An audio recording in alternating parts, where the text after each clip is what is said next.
Hi everyone, আপনারা কি জানতে চান আমি আমার ৩ বাবুকে সামলে কিভাবে সংসারে কাজ করি? তো চলুন ভিডিওটা স্কিপ না করে পুরো ভিডিওটা দেখে যান। তো দিনটা ছিল সানডে, রবিবার। আর আমি আমার ছোট বাবুকে ঘুম পাড়িয়ে দিয়েছি আর আমার ৩ টা বাবুকে আমি গোসল করিয়ে দিয়েছিলাম। তারপরে যে কাপড়টা হয় সেই কাপড়টাই আরকি আমি এখানে কাচতে চলে এসেছি। আর আমি আমার ছোট বাবুকে ঘুম পাড়িয়ে দিয়েছি। আর আমার মেয়েকেও আমি বললাম যে, "তুমি তোমার ছোট ভাইকে দেখো।" আর দেন ওরা ঘরেই আছে ২ ভাই বোন। আর দেখুন আমার বড় বাবু, সে ছোটবেলা থেকে আমার পিছু ছাড়ে না কোনোমতেই। আমি যেখানে যাই সেখানেই যায়। তো আমি ওকে বলছি, "বাবু তুমি এখানে থেকো না, তোমার জ্বর চলে আসবে।" তবুও আমার কাছেই থাকবে।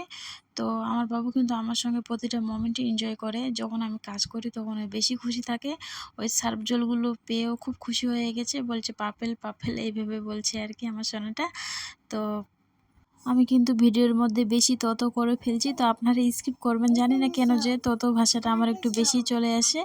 আর এই যে দেখুন আমি ভিডিও এডিটিং করতে গিয়ে মানে ভয়েস ওভার দিতে গিয়ে আমার ছোট বাবুকে আমি তুলে ফেললাম। সে উঠে গেল মাম্মামের আওয়াজ পেয়ে। তারা কিছু বলতে চায় আপনাদেরকে, তো শুনুন তাদের ভাষা কি বলছে। কি বলছো আব্বু? কি বলছো বলো? সাহিল, বলো বেটা, বলো আসসালামু আলাইকুম এভরিওয়ান।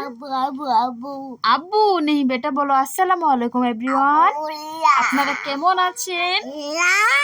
বলো বলো, বলো বেটা বলো। হ্যাঁ বলো আসসালামু আলাইকুম। হয়ে গেল, আজকে মনে হয় এডিটিং করতে পারবো না আমি।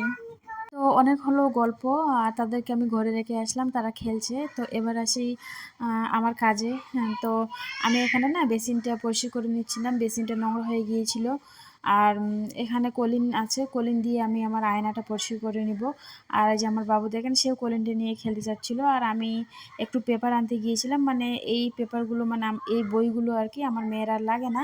আর আমি রেখে দিয়েছিলাম। আমি কিন্তু আপনারা কী দিয়ে মানে আয়না মুছে না আমি জানি না, তবে আমি এইভাবে মুছি আয়না।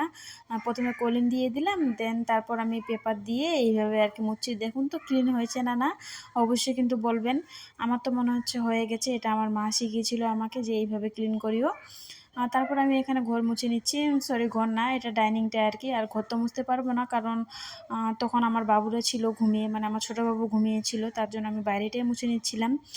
আর সে কিন্তু জেগে থাকলে আমি এই ভিডিওগুলো করতে পারতাম না, কারণ সে স্ট্যান্ড দিয়ে ভিডিও করতে দেয় না। সে স্ট্যান্ড দিয়ে ভিডিও করে দেখলেই কিন্তু সে সেটা নিয়ে খেলতে চায় আর কি। তো আজকের ব্লগটা এখান থেকে, আপনারা সবাই ভালো থাকবেন। আল্লাহ হাফেজ, আসসালামু আলাইকুম।